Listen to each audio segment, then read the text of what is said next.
You stand at the heart of Yellowstone, a landscape that defies the logic of the mundane world. This is not just a park, but a testament to the raw, unbridled power of our planet. We live our lives believing the Earth is eternal, but Yellowstone proves that we are merely guests on a constantly shifting surface.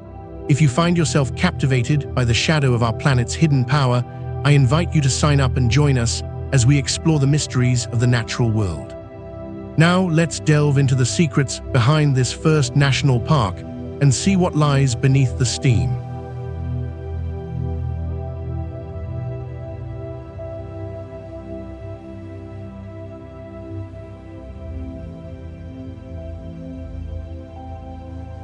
The story of Yellowstone begins with a radical idea, a concept that had never been realized in the history of human governance. On March 1, 1872, President Ulysses S. Grant signed a document that changed the world. This was the Yellowstone National Park Protection Act, a piece of legislation that chose preservation over profit. For the first time, a government decided that a vast territory would be held in trust for the people rather than sold to the highest bidder for timber or gold.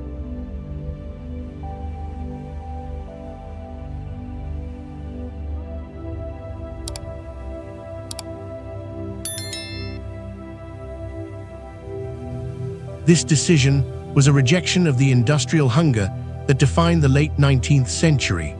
It established a sanctuary spanning nearly 9,000 square kilometers across the modern borders of Wyoming, Montana, and Idaho. This was the birth of the national park concept, an American invention that would eventually be exported to every corner of the globe.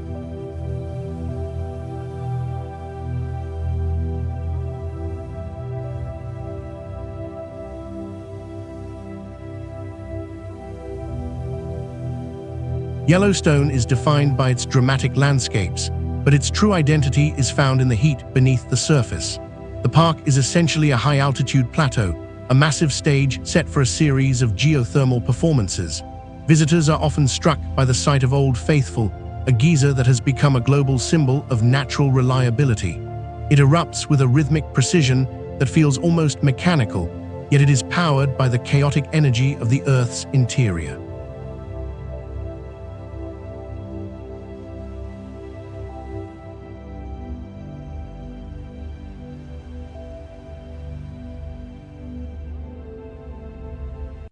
This geyser is just one of thousands of features that make the region look like another planet.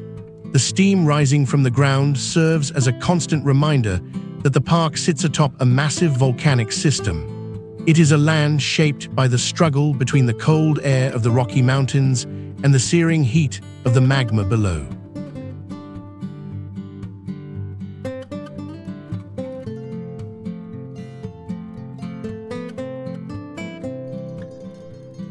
To understand the beauty of this place, one must first understand the violence of its past. The breathtaking scenery of Yellowstone exists because of a geological feature known as a caldera. This is a massive depression formed when a volcano erupts with such force that the ground above it collapses into the emptied magma chamber. The Yellowstone caldera is one of the largest supervolcanoes on the planet, a sleeping giant that has reshaped the continent multiple times. Over the last 2 million years, 3 massive eruptions have occurred, each one dwarfing anything seen in human history. The sheer scale of these events is difficult for the human mind to process.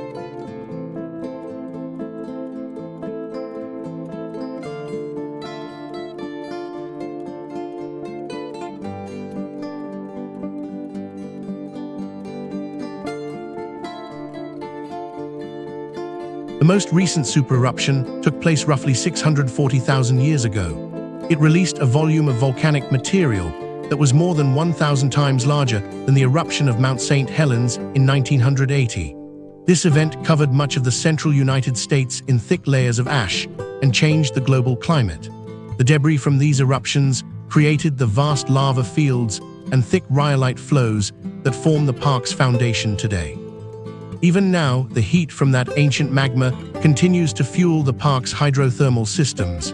This is not a dead volcano, but a dynamic system that is constantly monitored by scientists. The ground actually rises and falls as the magma chamber breathes, a process geologists call ground deformation.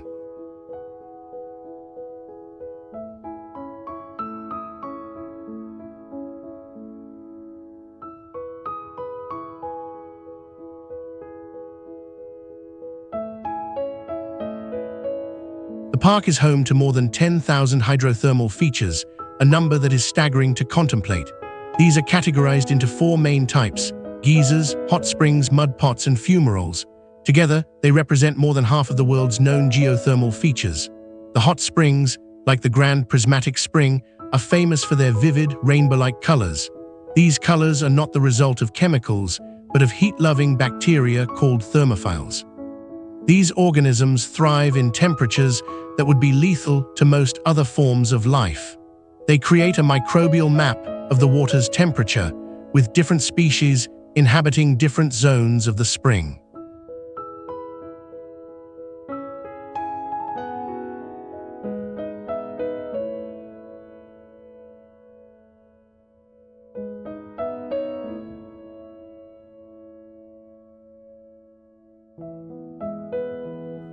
Among these features, the geysers are perhaps the most captivating because of their unpredictability and power. While Old Faithful is the most famous, the Steamboat Geyser is actually the tallest active geyser on Earth. It has the ability to shoot boiling water more than 90 meters into the sky, though its eruptions are far less frequent. Scientists use the Yellowstone Volcano Observatory to keep a constant watch on these features.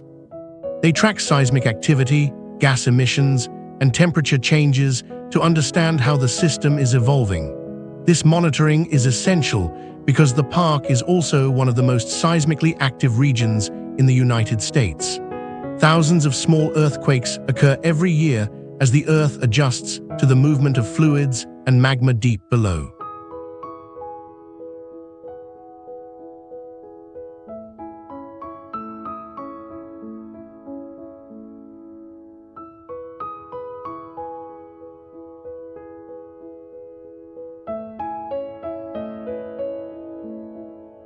Long before the first European explorers reached the Rocky Mountains, Yellowstone was a lived-in landscape. Native American tribes have utilized the resources of this region for at least 11,000 years. The Clovis culture, some of the earliest inhabitants of North America, recognized the unique value of the park's geology. They discovered obsidian, a volcanic glass formed by the rapid cooling of lava in the park's volcanic cliffs. This material was the high-tech resource of the ancient world, prized for its ability to be flaked into razor-sharp tools and arrowheads. Obsidian from Yellowstone was so highly valued that it became a major commodity in prehistoric trade.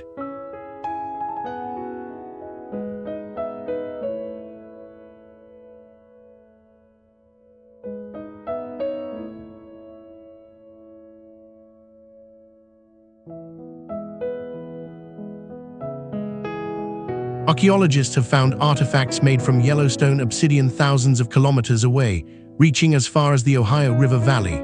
This indicates that the park was the center of an extensive trade network that spanned the continent. Later, tribes such as the Nez Perce, Shoshone, and Crow moved through the region with the seasons. They did not just hunt and gather, they also held deep spiritual connections to the land of the smoking water. The geysers and hot springs were often viewed with a mix of reverence and caution. For these people, Yellowstone was not a wilderness to be conquered, but a sacred part of their ancestral geography.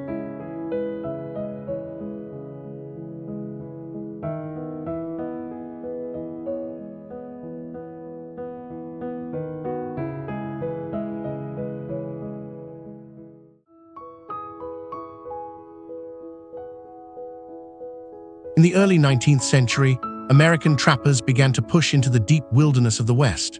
One of the most famous figures from this era was John Colter, who had previously served on the Lewis and Clark expedition.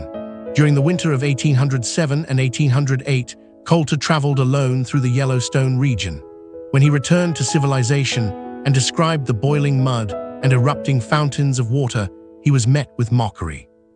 His stories were so fantastic that people began to refer to the place as Colter's Hell. They assumed he had succumbed to the isolation and was inventing tales of a landscape that could not possibly exist.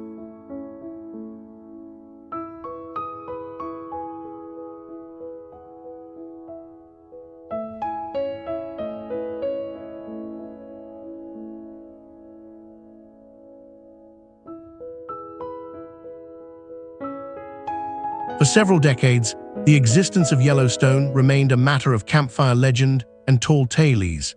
It wasn't until the late 1860s that organized expeditions began to verify the truth of these reports. The turning point came in 1871 with the Hayden Geological Survey.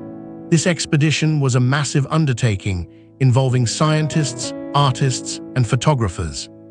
Ferdinand V. Hayden understood that words alone would not be enough to convince a skeptical public or a frugal Congress. He brought along photographer William Henry Jackson and painter Thomas Moran to document the wonders of the region.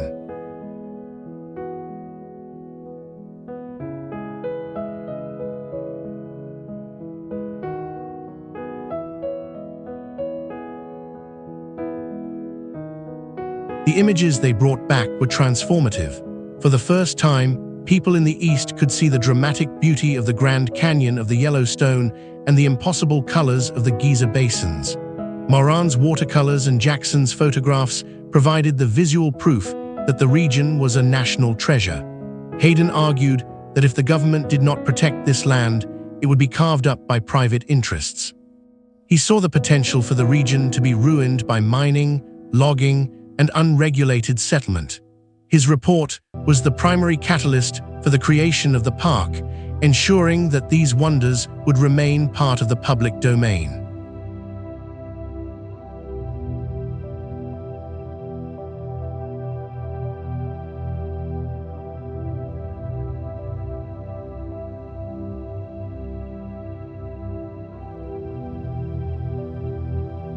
Despite its legal status as a protected area, the early years of Yellowstone were marked by chaos. The park had no real management structure, no funding, and no way to enforce its regulations. Poachers moved into the territory, slaughtering elk and bison for their hides and trophies. Vandalism was common, as early tourists would throw trash into the geysers or chip off pieces of the delicate mineral formations to take home as souvenirs. The first superintendents were powerless to stop the destruction of the very wonders they were supposed to guard. It became clear that a law on paper was not enough to protect a wilderness of this scale.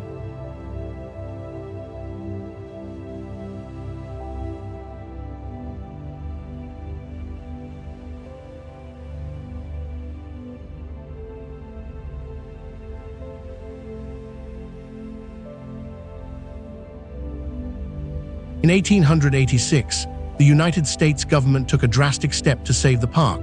They turned the management of Yellowstone over to the United States Army. Soldiers were stationed at Fort Yellowstone near Mammoth Hot Springs, and they began to patrol the vast interior on horseback. These soldiers were the first true guardians of the park, enforcing the rules with military discipline. They fought forest fires, tracked down poachers, and protected the dwindling wildlife populations. For more than 2 decades, the Army provided the stability and protection that allowed the park to survive its infancy.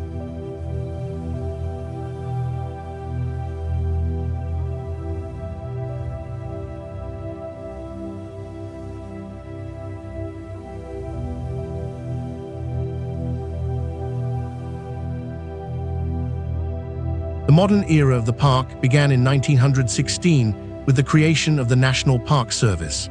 This new agency was designed to provide a unified system for managing all national parks under civilian framework. In 1917, the Army handed over the keys to Yellowstone to the first park rangers. This transition marked a shift towards scientific management and the development of tourism infrastructure. Roads were built, campgrounds were established, and visitor centers were constructed to educate the public. The goal was to balance the preservation of the landscape with the need to provide access to the millions of people who wanted to see it.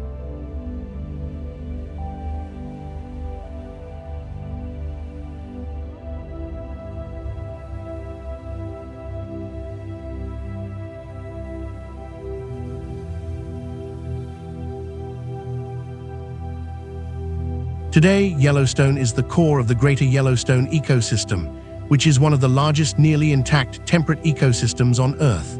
It is a refuge for some of the most iconic wildlife species in North America. The park is home to grizzly bears, moose, elk, and cougars. It also hosts the largest public herd of American bison, descendants of the few survivors who escaped the mass slaughters of the late 19th century. One of the most significant moments in the park's ecological history occurred in the 1990s. This was the reintroduction of gray wolves, a species that had been eradicated from the park decades earlier.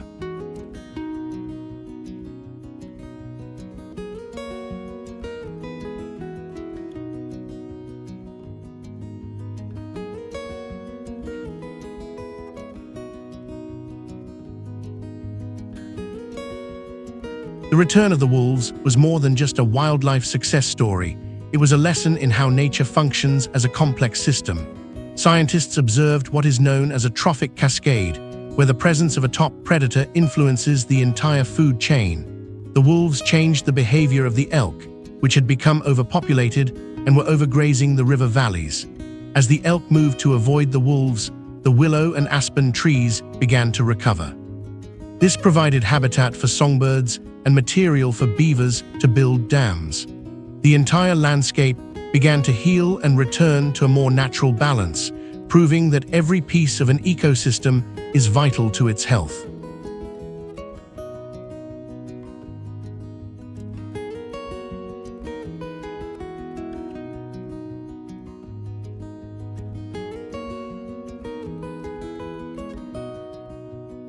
Nature in Yellowstone is not a static picture, but a process of constant renewal. This was demonstrated in 1988, when massive wildfires swept across the park. For weeks, the world watched as more than one-third of Yellowstone burned. At the time, many saw it as a national tragedy and a failure of management. However, as the smoke cleared, scientists began to observe a remarkable transformation. The fire had cleared out old growth and allowed sunlight to reach the forest floor.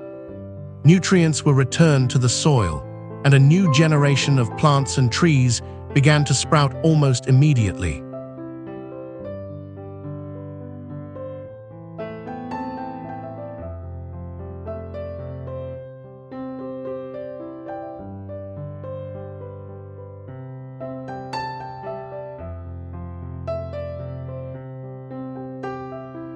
This event changed the way we think about forest fires.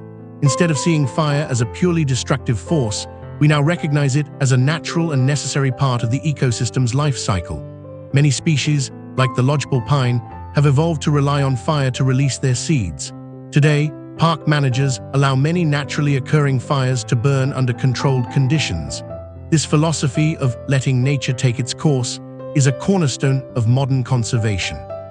It reflects a deep respect for the processes that have shaped the Earth for millions of years.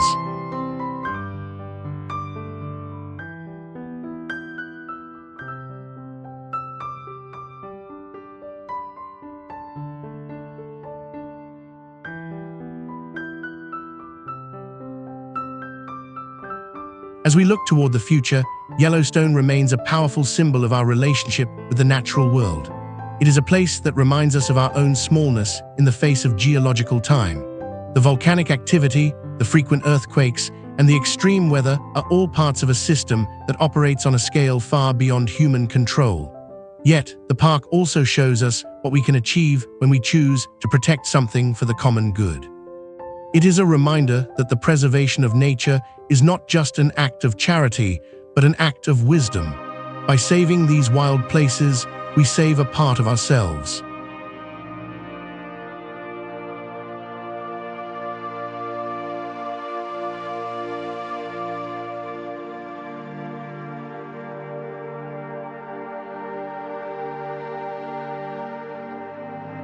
The lesson Yellowstone offers us is one of humility and balance.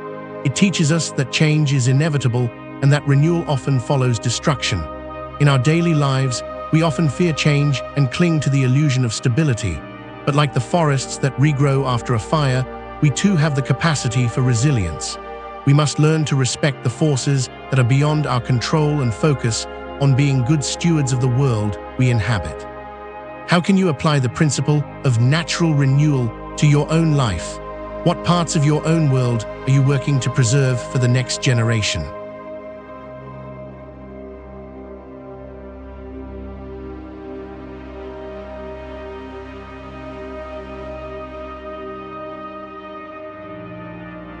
If this journey into the heart of the fire has sparked your curiosity, please consider subscribing to the channel.